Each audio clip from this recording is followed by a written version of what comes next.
Assalamualaikum warahmatullahi wabarakatuh. Kami dari kelompok 3 akan mempresentasikan dengan tema permintaan dan penawaran. Nama anggota kelompok kami yang pertama Bagus Gita dengan NIM 2019-11-061. Yang kedua Andri Irawan dengan NIM 2019-11-201. Yang ketiga Aisyah Diana Regina Wulandari dengan NIM 2019-11-464. Yang keempat Alana Zahwa Azizah dengan NIM 2019-11-704. Permintaan.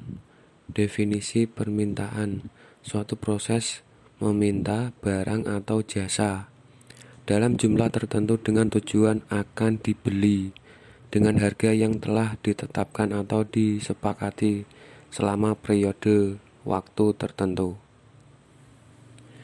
Hukum permintaan: jika harga suatu barang atau jasa mengalami kenaikan, maka permintaan atas produk atau jasa tersebut akan mengalami penurunan.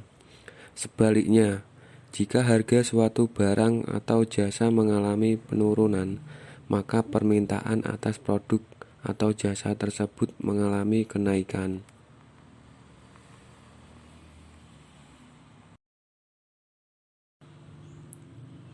Selanjutnya, permintaan terhadap suatu komoditas.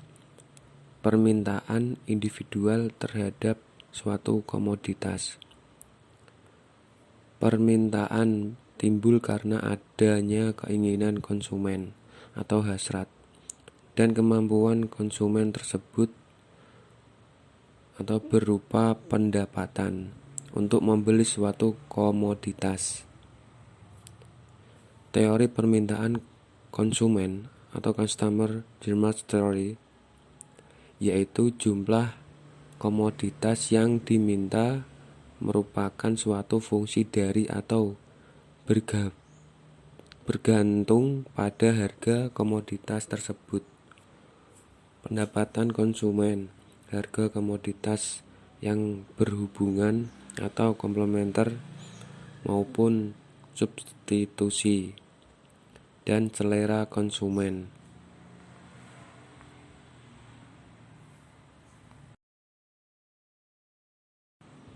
Selanjutnya, dalam bentuk fungsi dapat dituliskan, bisa kalian lihat keterangannya. Q dx sama dengan kualitas komoditas X yang diminta oleh individu per periode waktu.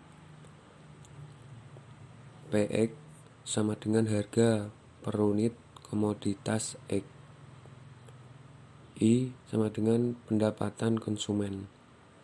PY sama dengan harga komoditas yang berhubungan atau substitusi atau komplementer. Selanjutnya T sama dengan selera konsumen. Dan ada rumusnya di bawah ini. X Q dx sama dengan F kali PX I, PY, dan T.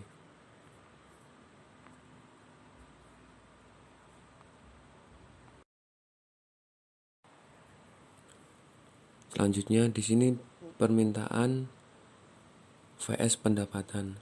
Apabila pendapatan konsumen meningkat, maka mereka akan cenderung lebih banyak membeli komoditas umum atau normal goods. Namun terhadap barang atau jasa yang cenderung tidak banyak dibeli saat pendapatan meningkat atau inferior good.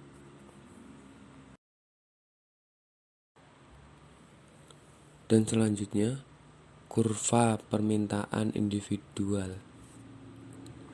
Kalian bisa lihat gambaran di bawah ini untuk memperlihatkan kurva permintaan individual yang berhubungan atau DX dapat dipahami dengan contoh di bawah ini. Harga komoditas X per unit atau PX sebesar $2, $1 atau $0,5. Kuantitas X yang diminta pada suatu periode waktu atau X atau QDX 13 sampai 4,5. QX dan PX memiliki hubungan terbalik, yaitu ketika PX naik maka QX turun, serta apabila PX turun maka QX naik, sehingga kurva permintaan memiliki kemiringan negatif. Berikutnya yaitu permintaan individual menjadi permintaan pasar. Kurva permintaan pasar atau market demand curve. Jadi, untuk suatu komoditas sederhana merupakan penjumlahan secara horizontal dari kurva-kurva permintaan semua konsumen dalam suatu pasar.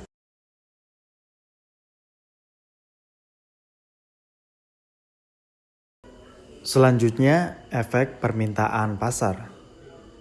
Ada dua, yaitu efek kereta atau bandwagon effect, yaitu konsumen yang melakukan permintaan terhadap suatu komoditas karena konsumen lain membeli komoditas tersebut. Nah, hal ini cenderung menyebabkan kurva permintaan pasar menjadi lebih datar. Yang kedua yaitu efek kesombongan, snowball effect.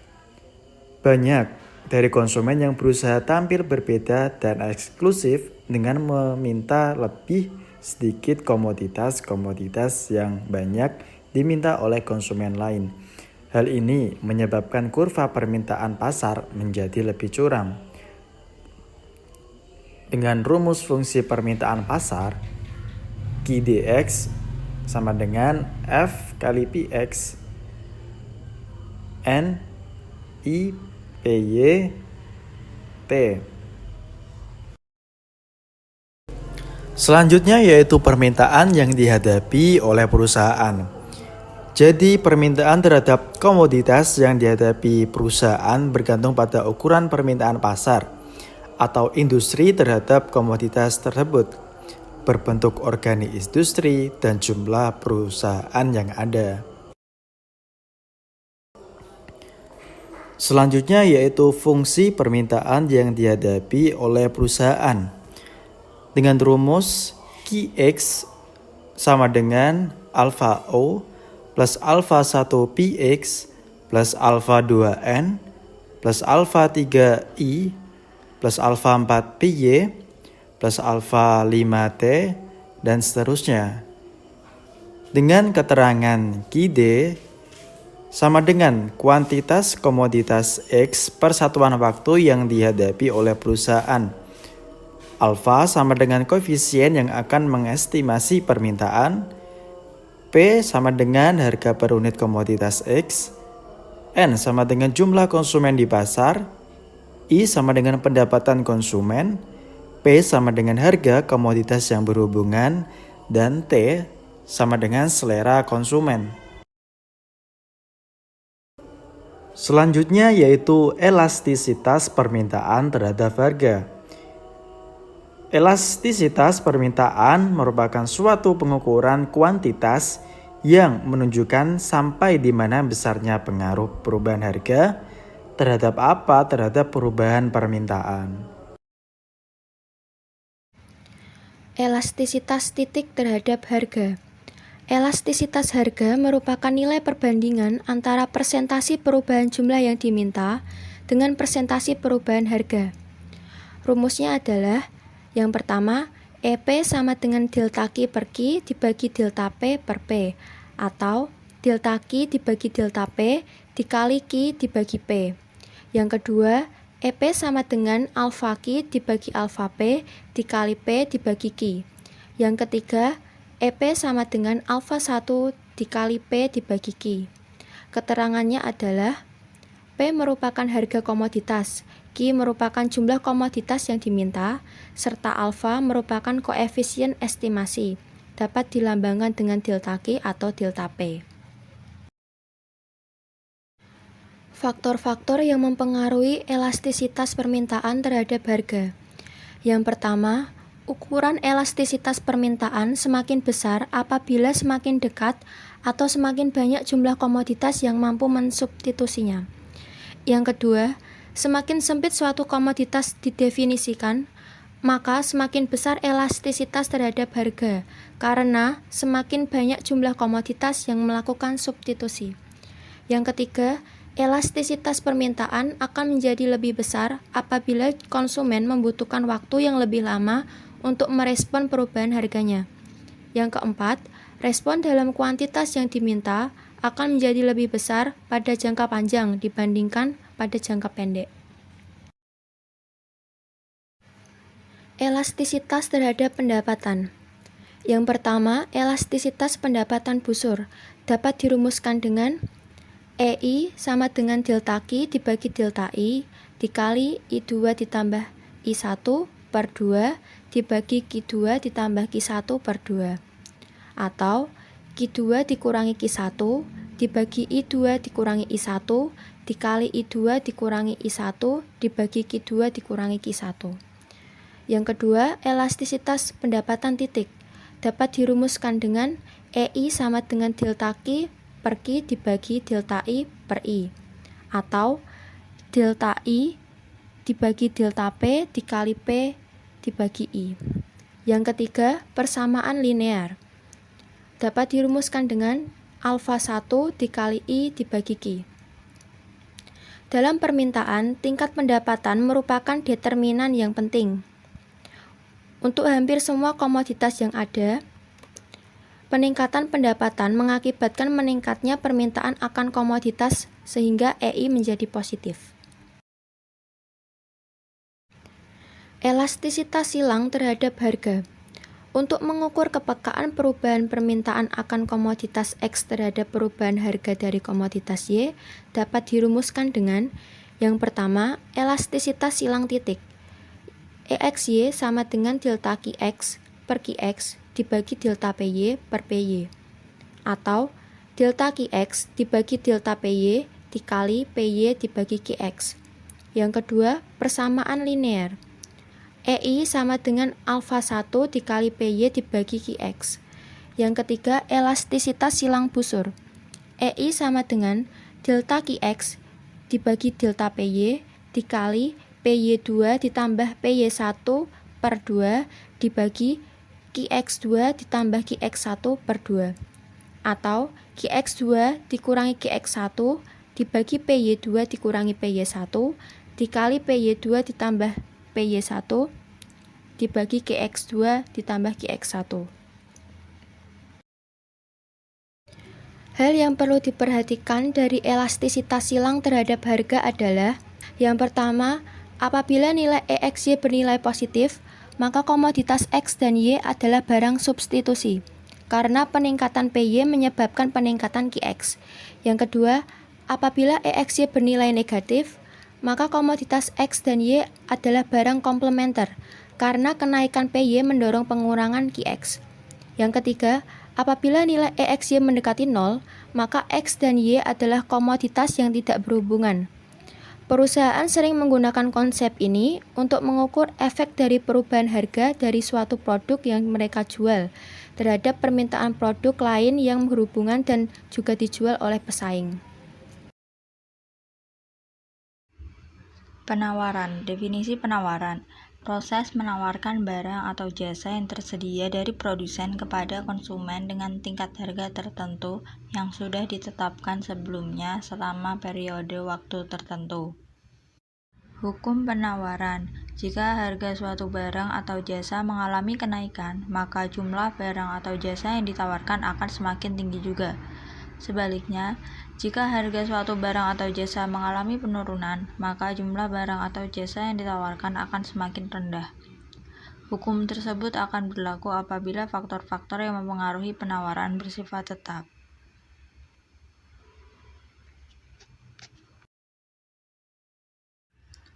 Faktor-faktor yang mempengaruhi penawaran. Yang pertama adalah harga barang itu sendiri. Yang kedua, harga barang pengganti.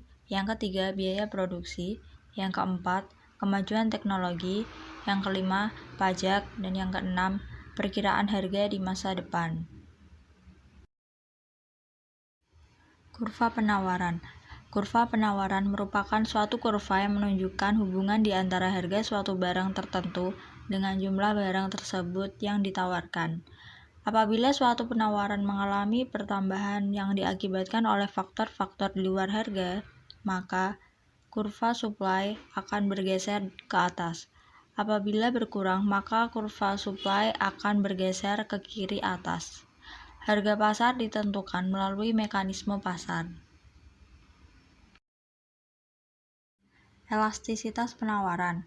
Rumusnya adalah ES sama dengan presentasi perubahan jumlah barang yang ditawarkan dibagi presentasi perubahan harga. Electronic commerce. Electronic commerce atau e-commerce berarti produksi, periklanan, penjualan, dan distribusi produk atau jasa dari perusahaan ke perusahaan dan dari perusahaan ke konsumen melalui internet. Keuntungan dari e-commerce, yang pertama, memberikan pengurangan secara tajam biaya pelaksanaan bisnis. Yang kedua, memberikan potongan waktu yang lebih efisien antara penjual dan pembeli. Yang ketiga, dapat memperluas jangkauan penjualan. Dan yang keempat, dapat menciptakan model bisnis baru. Terima kasih atas perhatiannya, kurang lebihnya mohon maaf. Demikian akhir presentasi dari kelompok kami. Semoga bermanfaat untuk kita semua. Semoga apa yang disampaikan barusan adalah awal untuk kita menerjang badai kehidupan. Dan saya akhiri. Wassalamualaikum warahmatullahi wabarakatuh.